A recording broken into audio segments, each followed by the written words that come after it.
Hello my fellow Retromaniacs and welcome to Let's Play Activision's Atari 2600 Action Pack for Windows 3.1. So yeah, I really like doing these old emulated collections like Namco Museum or Williams Arcade for PS1. I think this is one of the earliest example of, or maybe the first time that Atari 2600 games are being emulated or reprogrammed. I don't know what's the right word for these one, but yeah, let's see if it's how well they have been made for this Windows 3.1 version. So first we have boxing, and there should be like all kinds of info about the game. Okay, you can adjust even the animation. Obviously I want to have it 60 frames per second, but maybe even like emulating Atari 2600 was so CPU intense that even like 386 CPU couldn't run this in 60 frames per second. Yeah, so yeah, we have come a long way in terms of emulation. Nowadays you can run even like PS4 games or Switch games.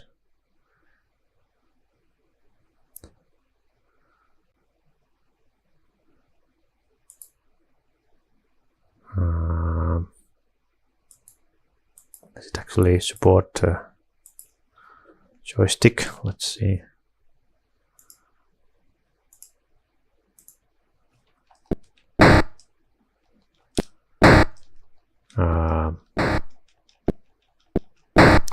It's kind of like auto scrolling it. Can't.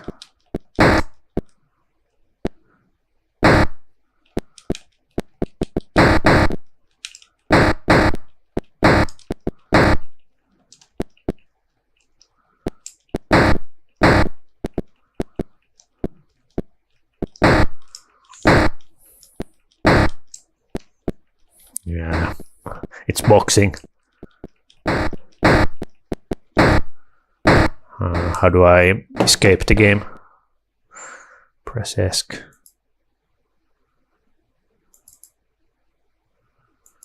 What about the key setup?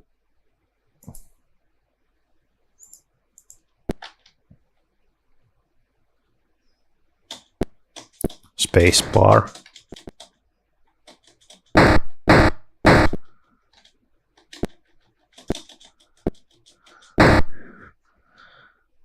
Okay.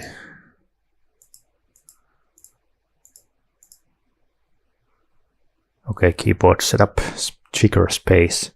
Yeah, it's a very simple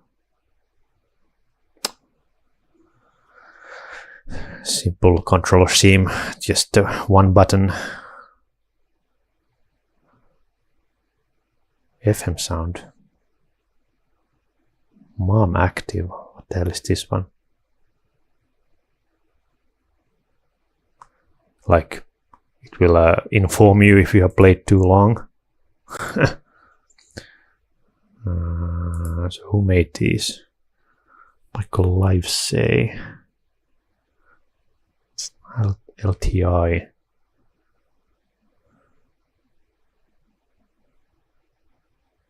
Writer.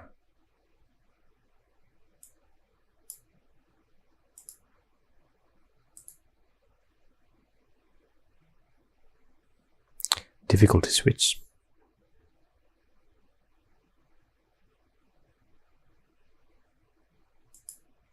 What is that? Mom.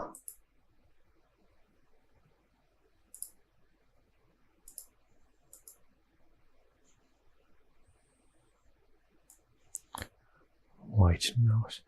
Mom's voice on and off. When the mom active box is checked, mom's voice will periodically interrupt the game sounds and put her 2 cents in. Nag factor slice up. Let's see how much nagging you want to hear from mom.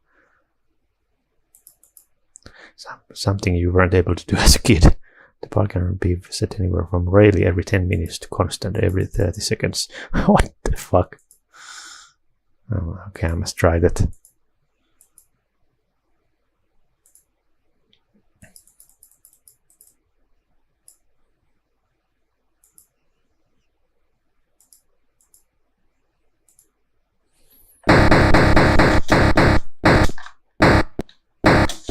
Dude.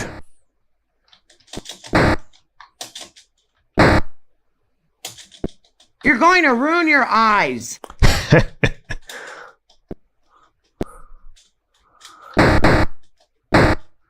Go outside to play with your friends. You're playing another silly game? Come eat dinner.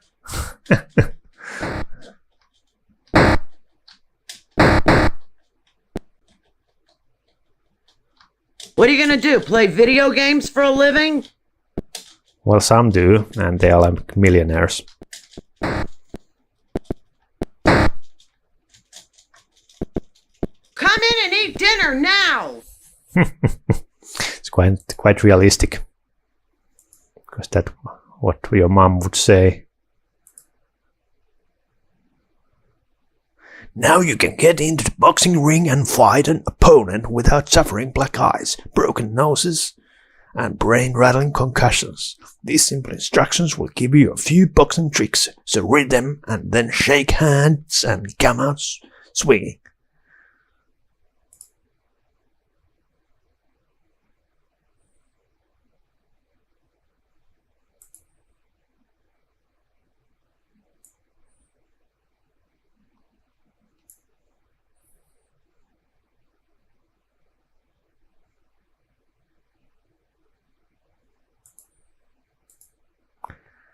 And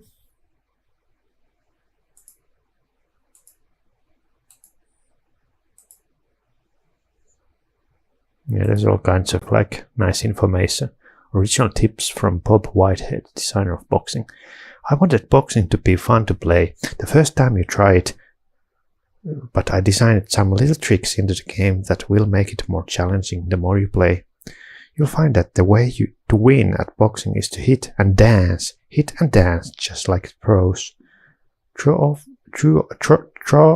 your opponent's jabs by making him punch while you're dancing away from him. His jabs gives you an opening to move in and score, then dance away fast to stay in charge. When you're sparring with the computer, you'll do best by throwing long jabs, moving in for an occasional power punch, then dancing quickly out of his reach. And watch out! When he gets behind, he gets... okay. Game history. Bob Whitehead, a video game pioneer and one of the founders of Activision, developed a reputation at Atari for designing sports games.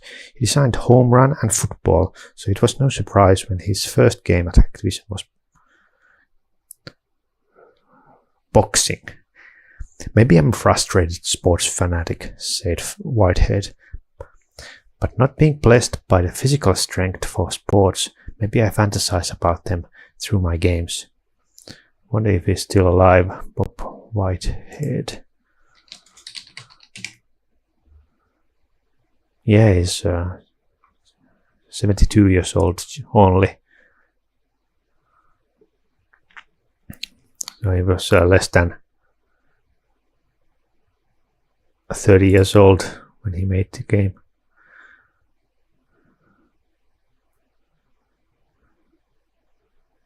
He also designed Chopper, Command, Skiing, Skyching, Stampede for Activision. The problem in designing boxing was that the 2600 console was fairly archaic and simple with absolutely no bells and whistles. Most machines now have a very fancy video chip that does most of the work for you, but in those days we had to build everything from the pixel up. I really enjoyed the challenge of programming, not like the others who were game fanatics. I prefer picking up a baseball and bat. Whitehead, who has a degree in mathematics from San Jose State, helped design the development system that Activision used to program all of their games. There's no question that I look back on those days with a bit of nostalgia. Even though I was a founder, my focus was game design. It was much simpler. In 1985, Whitehead left Activision to start Accolade, another video game company, with Al Miller, one of the other Activision founders. He designed 2 more sports games, Hardball and 4th and Inches, for the Commodore 64 before becoming Accolade's vice president of product development. Game designing requires young minds and young bodies, and you reach a point where you've done all you can do on the creative side. He recently retired and now lives in California with his wife and 3 children, where he dedicates most of his time to charity. So wait a second, this game was like released 30 years ago. So he was like in early 40s when he retired. Huh.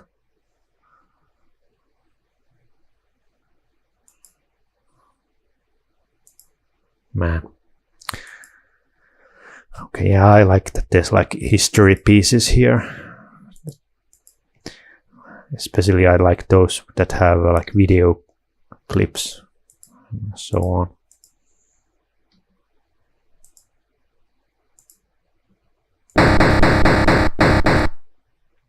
Dun, dun, dun, dun, dun. Okay, chopper command. Can you make this full screen? Yes, you can. Almost full screen.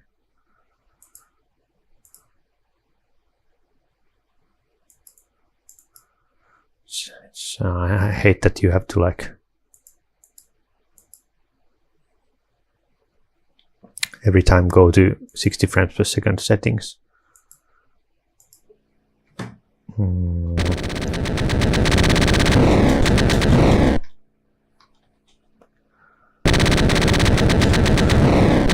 Yeah, I feel like this. That noise is driving me crazy. Yeah, it's pretty accurate emulation. You're going to ruin your eyes.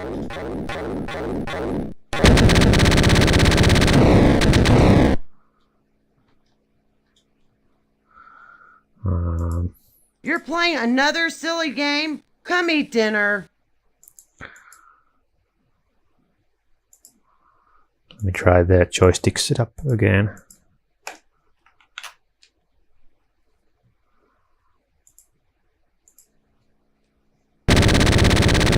No, it's I have it's auto aiming for some reason.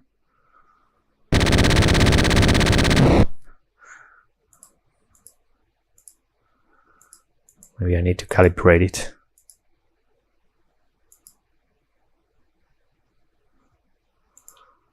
Let me just check the settings real quick.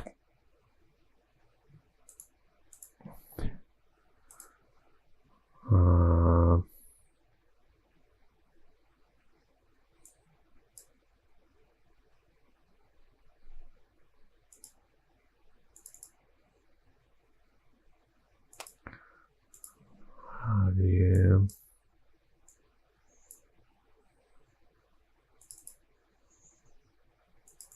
Control panel joystick settings.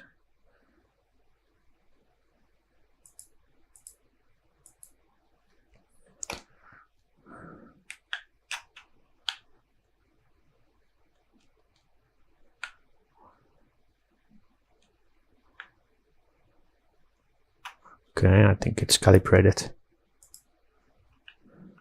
No, it's totally.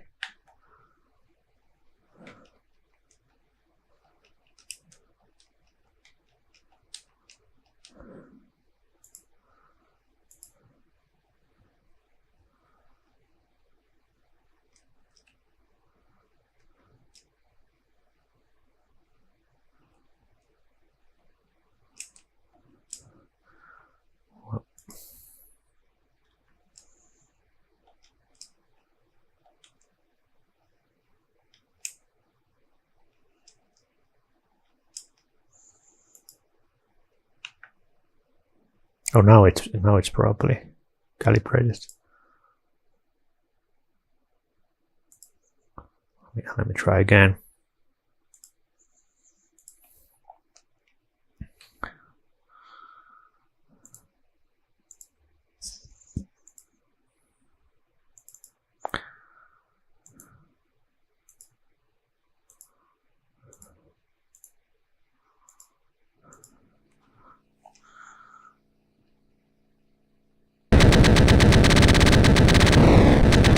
Oh yeah.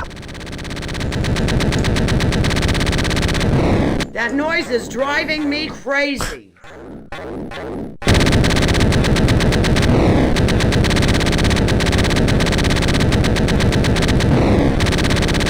You're going to ruin your eyes.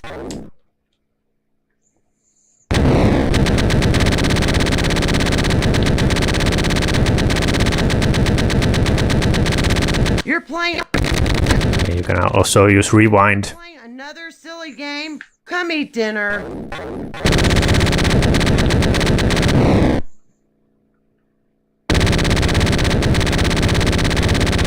What are you gonna do? Play video games for a living?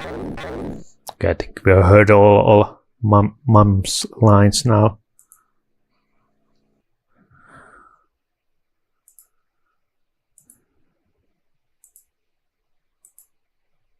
So let's check the game history. I was like the second guy there. Larry Kaplan was before me, and after me came Al Miller and David Crane. I could go home at night and have every line of code in my head, dream about them at night, and practically finish the next day. Very simple. Games were only 2K in the beginning. They were one-man projects that were over before they began. Before starting Activision, Whitehead designed Video Chess, the first 4K game, doubling the memory potential for other 2600 games. Had to modify the chip to make it happen. Yeah, it's very cheap to make these games, like zero budget. Well, obviously you need some kind of a development kit, but then, you know, it didn't require like millions of dollars like these days. Just one guy in the basement was enough.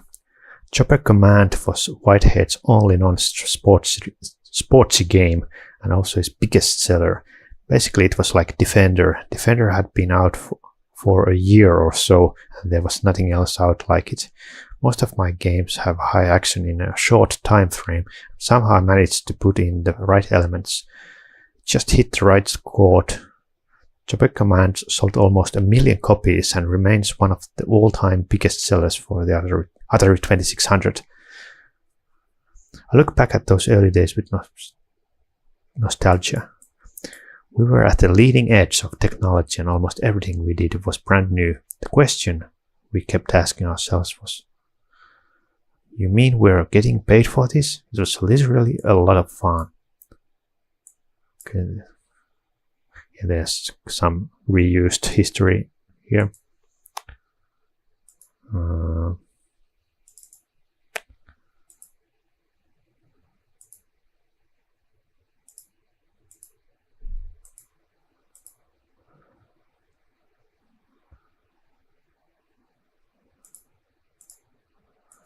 Yeah, the emulation is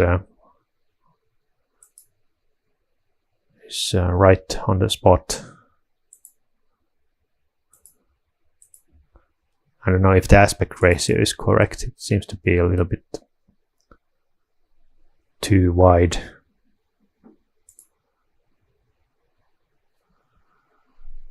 Or maybe it's not.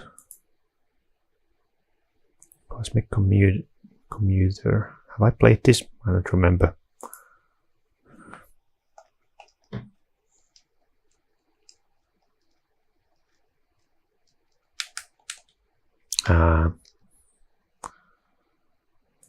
I guess you have to, yeah, you have to set it manually before when you start the game for the first time.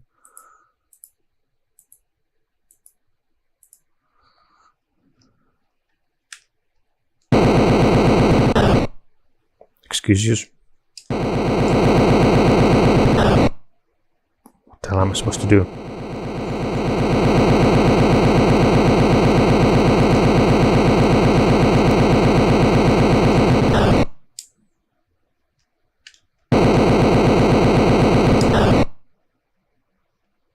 Okay. Definitely have not played this one because I don't know how to play it. Way back in the 20th century, a bunch of Ivy League professors sat around inventing space colonies. They were lauded as visionaries and went on lectures. You think they thought about traffic jams in space? Somehow we don't think they did. We're the GDA, Grand Theft Auto, Galactic Transit Authority. The movers of the daily grind, circa 2075 AD, and we're glad you're working for us now. The object of this game is to pick up space commuters in your astrobus and deliver them to Grand Central Space Station while they're staying on schedule. Designate your controller type and go into setting menus. This game. It's one player game. No difficult switches. You will be then land your rocket module. You can choose from 2 games. Options within game. Cosmic is more challenging.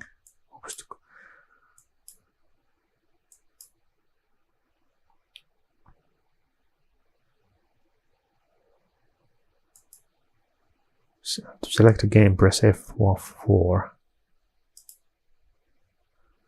4 buses in your fleet. 1 in 3 is a mandatory retirement is enforced when you have lost your entire fleet of buses.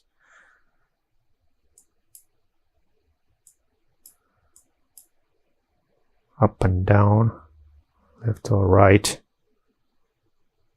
And the rocket module, press up arrow key to thrust and press down arrow key to cut back hinges.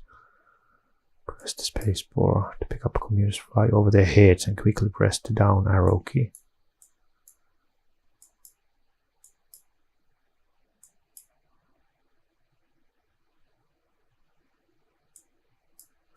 Before an astrobus can begin its route, it must touch down as part of the rocket module. For this initial landing, control action must be delicate and precise. The route scanner strip is at the lower left of your instrument panel. The 8 yellow squares represent the commuters waiting along your orbital route. The moving white dot represents your astrobus. Use the scanner to check your distance from the rocket module and your direction. It also displays the number of commuters remaining and their location. Full level. Just butter. Wait all day. If you're taking too long to arrive, they leave. Must pick up at least 1 commuter on the route. You complete your route according to people's sound. Okay.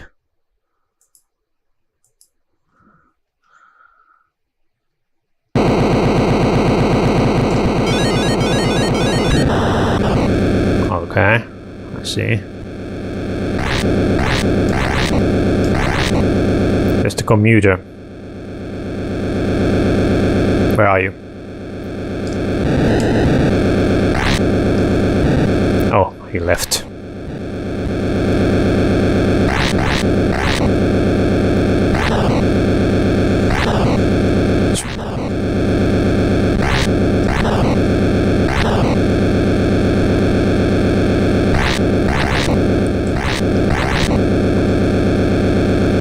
Fuel. Where are you, Bob? Oh, he left again. Guess I have to go faster.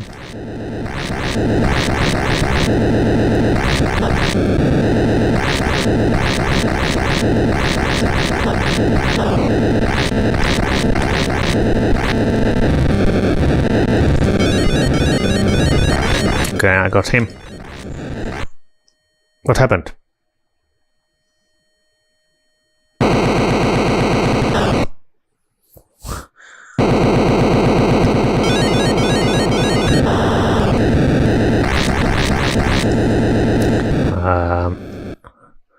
Let me try again.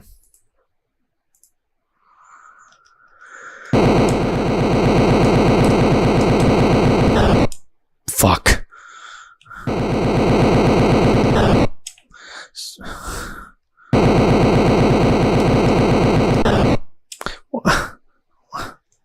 What the deuce? Okay. What? How do I pick up?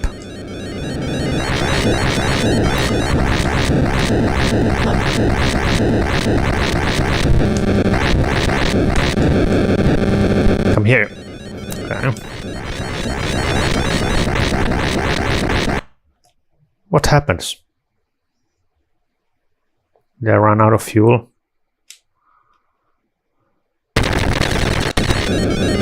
Oh, I guess I did. Well, let's get that fuel first. Oh.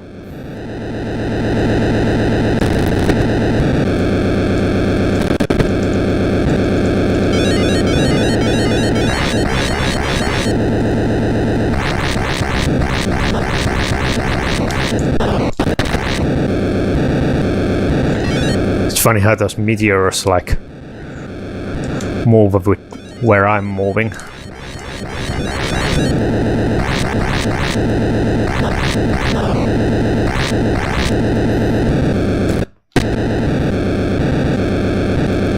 Come on.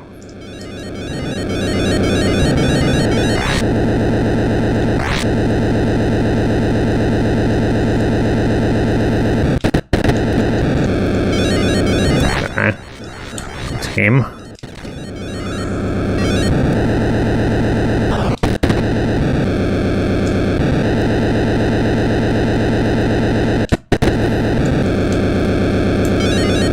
Okay, 2 left.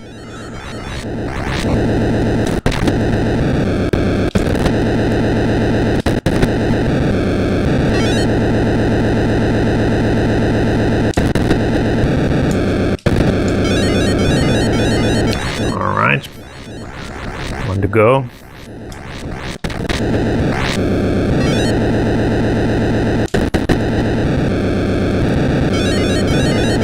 That's the last one.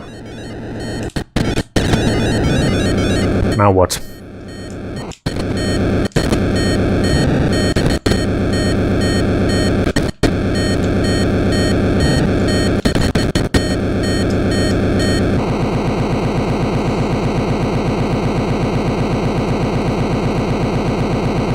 Okay.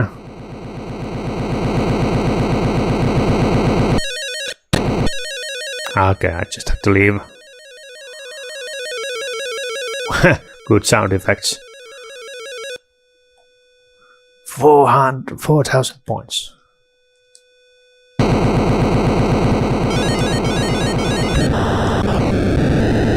Oh, and it gets harder now.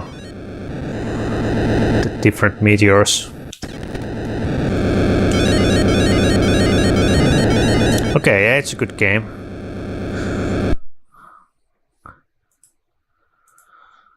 For sure. Okay, crackpots. This looks like a Boom clone.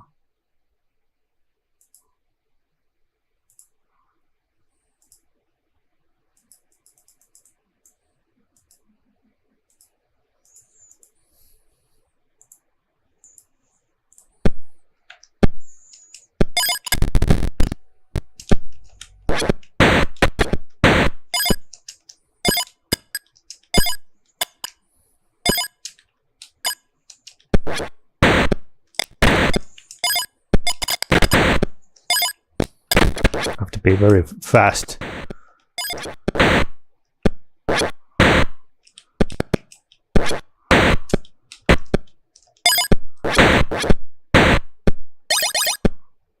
Okay.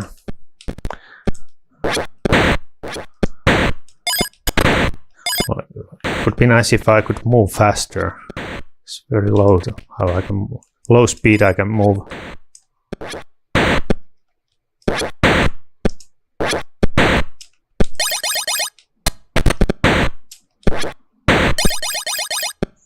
Okay, well, I got the idea. Let's see what they have to say about the game. Dreams do come true, said Dan Kitchen, one of the first Activision designers in the former Activision New Jersey Design Center. My brother Gary had reverse engineered the Atari 2600, learning how to program games for it, and we were making games in his basement.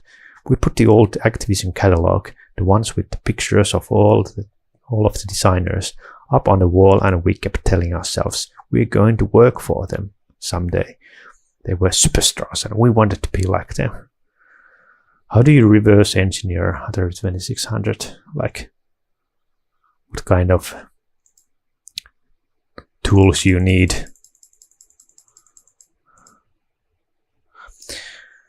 And not too long afterwards, their dream came true as they became a part of the Activision team. After his brother designed Donkey Kong for the Atari 2600, Jim Levy, Activision's president, and Tom Lopez, who was in charge of production, went to visit the kitchens in New Jersey. Right in the middle of our meeting, the gas man had to come down into our basement and check our meter. But everything went well, especially after seeing the kitchens work, and they were brought aboard as Activision's New Jersey Design Center. A couple of months later, Dan Kitchen was challenging and beating other Activision designers at their own games, especially Steve Cartwright at Brainstorming and Al Miller at Ice Hockey. Those were the two games that I really excelled at, said Kitchen. The idea for Crackpots came from Kitchen's girlfriend. My girlfriend at the time liked potted plants, so I designed one on our 2600 development system and was smashing them, making them fall down the screen and break. Had to make a game out of it, and so it became a sort of reverse Kaboom. It was actually a fun, enjoyable game. The biggest problem, though, designing it was always the Atari itself. Even though the games were 4K games, it took so long, 6 months to just display the bloody stuff, because you had to build the whole screen line by line. But I was very good at that very technical stuff. 6 months? I thought these games were made like a couple of days, because there's nothing really there.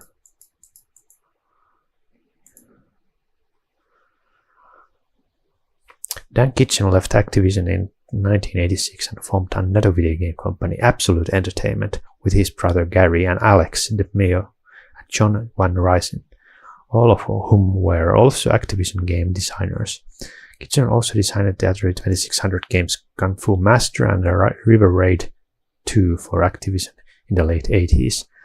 There was a point, Kitchen said, where I was the last person in North America, if not the world, still programming games for the Atari 2600 machine. I was the last. Well, nowadays there's just so many homebrew programmers. Kitchen lives in New Jersey and is the executive vice president of Absolute Entertainment. Alright. Okay, what do they have to say about? We're infested. A bug parrot is swarming out of the sewer, jumping away at every building in town. Entire neighborhoods are now crumb piles. Over in Brooklyn, Putsy, the rooftop gardener, is defending his beloved building with his only weapon, potted petunias. Be a good neighbor. Help him take pot shots at the insect invaders. Quick! When too many bugs crawl into the windows, they'll start eating you out of house and home. Okay.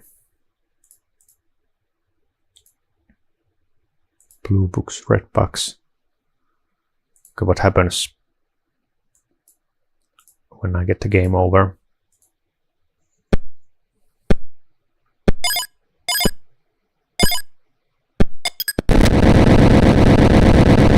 Oh snap. Okay, it's kind of like makes it even harder.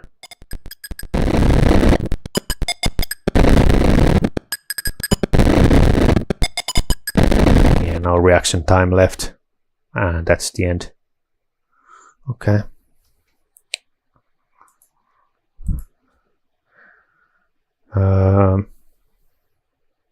Well, let's do one more.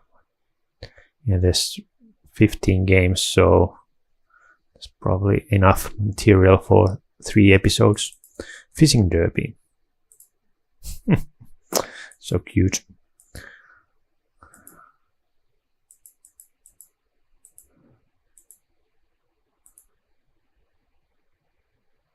What does it default would be? Let's see. This is one video game that is fun to play even if you don't know the rules. So go ahead, use your joystick controller or keyboard, and when you're ready to find out why some fish bite and some don't, how to tell the hoopers from the lunkers, and especially how to keep the shark from eating your catch, read these simple instructions. Good luck. Okay, well, let's try it. Definitely have not played this one. Who am I?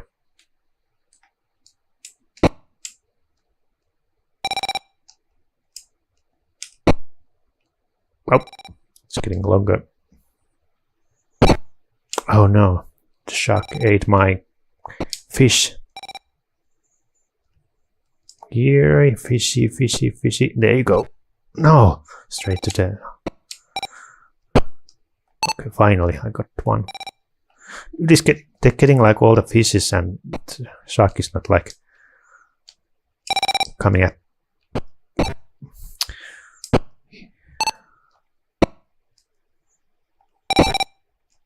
For Christ.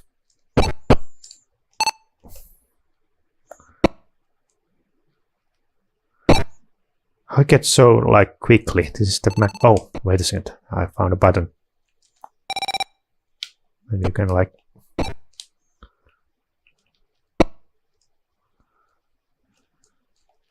Come on.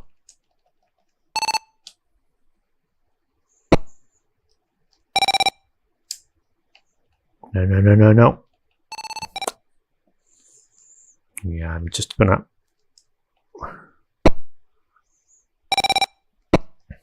Come on.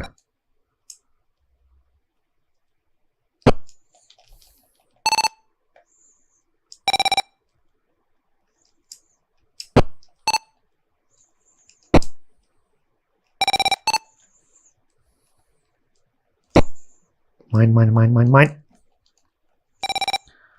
Dude. Now. Fucking whale. Shark, go away. I think it's harassing mine.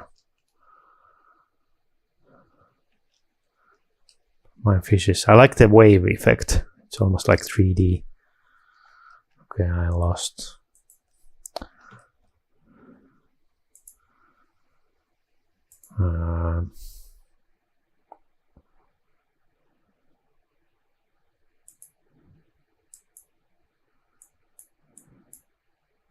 Fish will only bite if you get the end of your line right under its nose.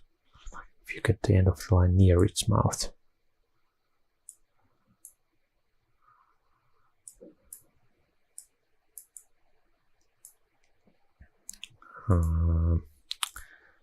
What about the hints? Drop the very end of your line, that's where the bait is, down to the level you want to fish, then move the bait to touch the mouth of the fish. Got one hooked. If you don't do anything after hooking a fish, it will swim slowly up towards the surface and the shark might gobble it up. If you want to reel it up quickly, hold down the space bar or push the joystick button. Be quick though. Okay. The most important thing I can tell you to watch out for the shark. I made it quick and wily and unpredictable. If your fish touches the shark anywhere, it will turn in a flash and snap it up. So try to keep your fish away from it while you're reeling in. Once you've hooked your fish, you'll want to play it back and forth until the shark moves out of the way. Then hold down the space bar, push the joystick button and land it quickly. And you can reel in more or less slowly by holding down and releasing the space bar. Or by pressing and releasing the joystick button, you can move your line back and forth with the arrow keys of the joystick. Since the big fish are in the 5th and 6th rows, go deep. start with the 5th row. If you're the player on the left, you will have a little advantage there because you can reach the 5th row first.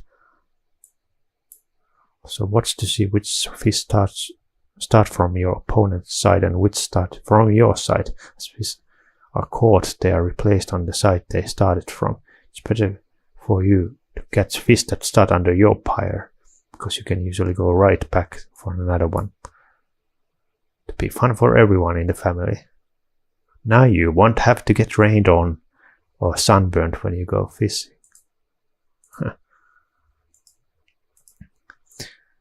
By the time he finished high school, David Crane, one of the founders of Activision, knew the computer languages of Fortran and COBOL. Quite a feat in the early computer era.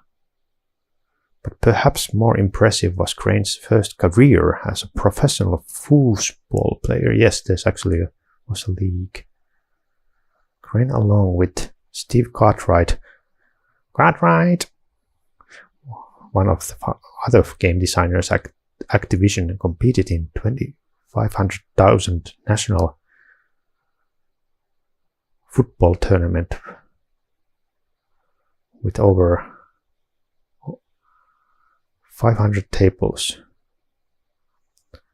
Crane placed 64th and Cartwright 16th. After that, both Crane and Cartwright went to the DeVry Institute of Technology in Phoenix and later worked at National Semiconductor, where they helped design computer chips. On our computer, I made an aquarium with rows of fish. It was mesmerizing, sort of like an actual aquarium, but I had to make a game out of it. The great thing about the game is that we were making the 2600 do software tricks. Cartwright adds, we were always trying to be different and invent new play mechanisms. The industry was young and we were inventing gameplay elements that are still being used today. We were inventing fun. One of the basics was what we called the shark element, because it was named after the shark in fishing derby. It was just a fishing race, but then David added the shark. It was a simple addition, but it made the game. After that, we were always looking for sharks, small additions that dramatically improve gameplay to put into our games. Activision also was the first company to give credit to its game designers. It was in direct contradiction to the policy of their ex-employer. They looked us straight in the eye and told us that we were no different than the assembly line people who put the cartridges together. So when we started Activision, we decided that what we made was a creative product, like a book. An author has his name on the front and a bio on the back jacket. And so our credits should be no different, because our product was no different. It's kind of sad that these days, there's just so many people involved that you cannot you can create them all, but it's just a team effort. But these days, that day, one or two persons could create a game and get a full credit.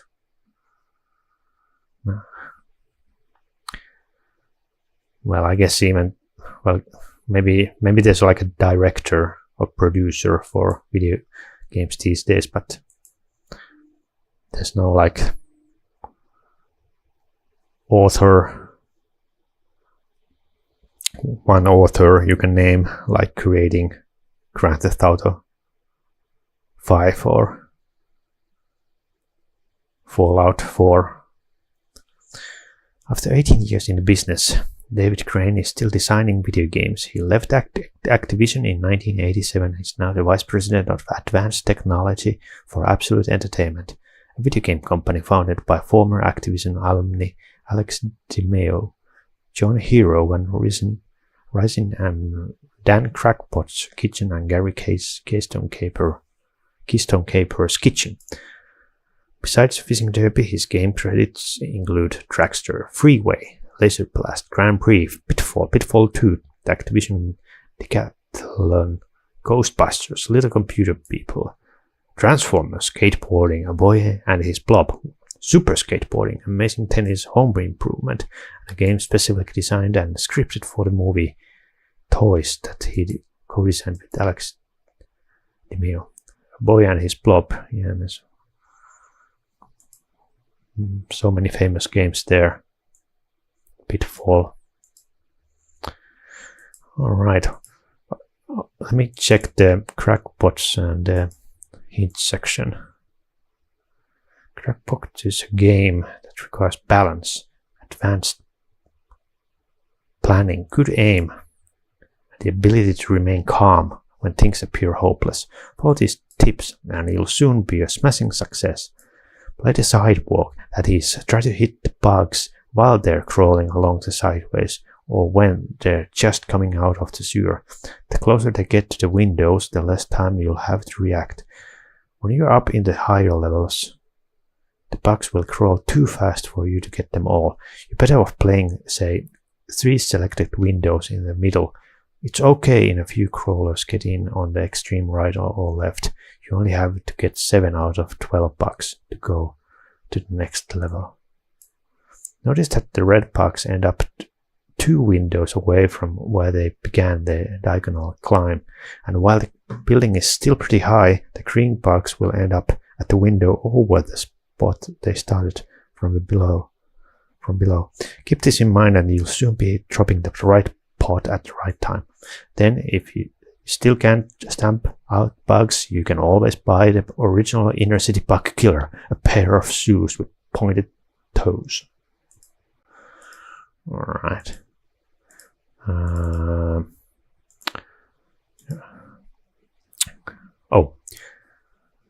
Joe Mulder, local 472, said the best way to stay on the schedule is to fly close to the surface. You'll lose time if you fly all over the place trying to shoot everything.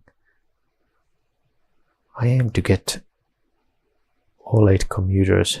That's when those bonus fares really pour in. Learn to use the scanner to choose direction. Remember that it presents an orbit, not a straight line. So sometimes the quickest way to either end of the display is to fly in what appears to be the opposite direction. If there are no fuel pods around, one will often appear if you fly to the top of the screen and shoot 3 times. But even this won't work once all the commuters are gone.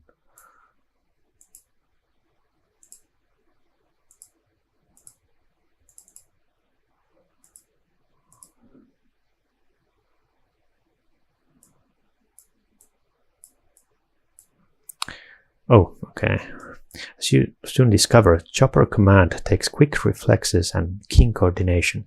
However, there is a strategic side to the game as well. For example, your truck convoys will always travel from the right to the left, and so will the enemy formations.